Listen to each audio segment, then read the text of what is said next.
زکات کو امیروں سے لے کے غریبوں میں دو گے، یہ تمہاری ذمہ داری ہے۔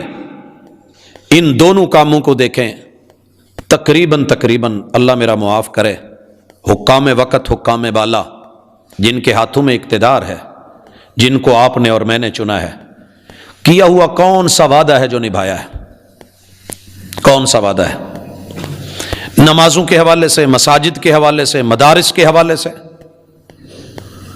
اللہ کے گھر عقائد کے حوالے سے، قیام، رکوع، سجود، تشہد کے حوالے سے، اور قوم کے اندر یہ جو اونچ نیچ ہے امارت اور غربت کی، جو لوگ غربت کی لکیر سے نیچے جا رہے ہیں، ان کو اٹھانے کا وعدہ کیا تھا، عہد لیا تھا، پاکستان کے قانون کے ساتھ بھی، اللہ رب العزت کی کتاب و سنت اس کے ساتھ بھی، لیکن یہ وعدے نہیں نبھے۔ سیاستدان ایک دوسرے کی کوشش ہے کہ میں اس کو دبا کے دبوچ لوں۔ بھائیو، اللہ حکومت سب کو دیتا ہے، پاور میں بے شمار لوگ آتے ہیں، عروج ملتا ہے، لیکن عروج میں جا کے اپنے آپ کو گھٹیا پن سے، کمینگی سے بچانا اور دوسرے کو ہاتھ یا اپنی زبان سے محفوظ رکھنا، یہ امت مسلمہ کے سیاستدانوں اور حکمرانوں کی ذمہ داری ہے۔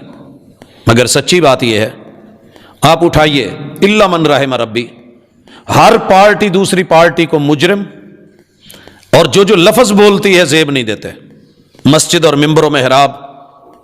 لیکن یہ کیا ہے؟ اللہ سے کیے ہوئے یہ وعدے، کتاب اللہ سے کیے ہوئے وعدے، لوگوں سے، عوام سے کیے ہوئے وعدے۔ حق تو یہ بنتا تھا جو غلط ہو گیا، آگے لوگوں کی خیر خواہی اور بھلائی کے لیے دن رات ایک کر دی جائے، مگر ایسے نہیں ہو رہا۔ دوسروں کو الزام دے کے، برا بھلا کہہ کے اپنی جان چھڑا لینی۔ ہر پارٹی ٹاک شو میں، ٹیبل ٹاک میں، مباحثوں میں، مذاکروں میں، عوام کے اندر باہر، یہی وتیرہ ہم نے اپنا لیا ہے، اور شاید ہی کوئی بندہ ہو جس کی زبان سے کوئی دوسرا بچا ہو، اور ہاتھ کی۔ یہ آپ حکمرانوں سے نکل آئیے، ڈاکٹرز حضرات میں آ جائیے، یہ وہ لوگ ہیں جن کا میں ذکر کر رہا ہوں جو سوسائٹی میں پڑھے لکھے لوگ ہوتے ہیں۔ کبھی ان کی گفتگو کو سنیے، ایلوپیتھی، ہومیوپیتھی، دیسی پیتھی۔ پھر آئیے علماء کی طرف جو اس معاشرے کی کریم سمجھے جاتے ہیں۔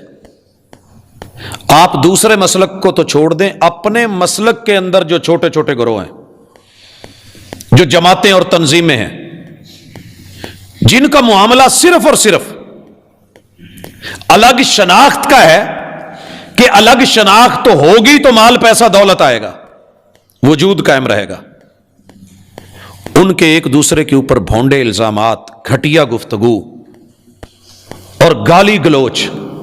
بھائیو، گالی ہر جگہ بری ہے، لیکن اللہ کے گھر میں سب سے بری ہے، جرم ہے بہت بڑا۔ لیکن رب کے گھر میں نبی کے ممبر پہ چڑھ کے علیہ الصلاۃ والسلام کوئی اس طرح کی گری ہوئی گفتگو، اس کا زبان سے تعلق ہے، چل رہا ہے۔ ایک ہی پیغمبر کو ماننے والے، ایک ہی قبلے کی طرف منہ کر کے، ایک طرح کی اذان اور اقامت کہنے والے، اور ایک ہی امام کی تقلید کرنے والے، آپ یقین کیجئے ایک دوسرے کے پیچھے نماز کو گناہ قرار دیتے ہیں اور کفر کی حد تلک فتوے چلے گئے ہیں۔ اور رسول صلی اللہ علیہ وسلم نے کہا تھا، یہ آپ کا فرمان سچا ہے، جب کوئی مسلمان کسی دوسرے کو کہتا ہے کہ تو یہودی ہے یا کافر ہے،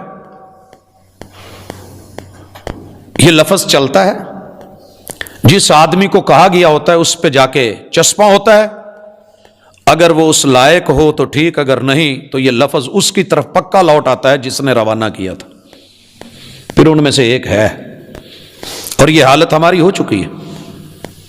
اعوذ باللہ من الشیطان الرجیم، تعویذ کرے، دم درود کروائے، دھاگے من کے ٹونے کروائے، کس لیے؟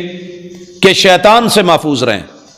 لیکن وہ لوگ جو قوم کی کریم سمجھے جاتے ہیں، بڑے سمجھے جاتے ہیں، جن کے اوپر لوگ اعتماد کرتے ہیں، جن کو فالو کرتے ہیں، جن کے پیچھے ہزاروں لوگ ہوتے ہیں، لاکھوں لوگ فالوورز میں ہوتے ہیں. اگر اس قوم کی حالت یہ ہے رب کے ساتھ کیے ہوئے وعدے کہ انہوں نے اپنے ہاتھ کے وعدے بھی توڑ دیے, زبان کے وعدے بھی توڑ دیے.